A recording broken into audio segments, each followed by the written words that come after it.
রাজশাহীর চারঘাট উপজেলাতে যথাযোগ্য মর্যাদায় উদযাপিত হয়েছে আন্তর্জাতিক দুর্যোগ প্রশমন দিবস ২০২৫। আজ সকালে উপজেলা প্রশাসন ও প্রকল্প বাস্তবায়ন দপ্তরের যৌথ আয়োজনে দিনব্যাপী নানা কর্মসূচি পালন করা হয়। আমরা যা প্রত্যেকটা দুস্থ ব্যক্তিকে মাধ্যমে যাচাই বাছাই করে বিতরণের কাজ চলমান আছে। তাছাড়া ২০ মেট্রিক টন চাউল দিয়েছিলাম আমরা। দিনের শুরুতেই বর্ণাঢ্য র্যালি শেষে অনুষ্ঠিত হয় অগ্নিকাণ্ড বিষয়ক মহড়া। এতে অংশ নেন ফায়ার সার্ভিস, সিভিল ডিফেন্স সদস্য, স্থানীয় জনপ্রতিনিধি ও শিক্ষার্থীরা। এরপর উপজেলা পরিষদ মিলনায়তনে অনুষ্ঠিত হয় সচেতনতামূলক আলোচনা সভা।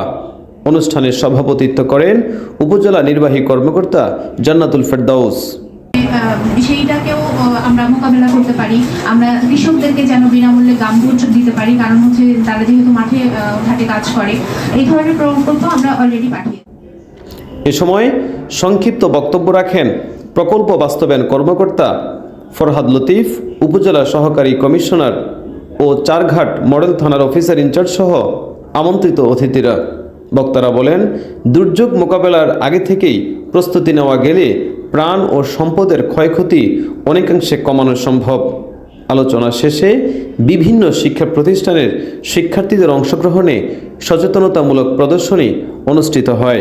আমরা স্বাভাবিক কার্যকলাপ থেকে নিউজ ডেস্ক, আজকের টাইমস।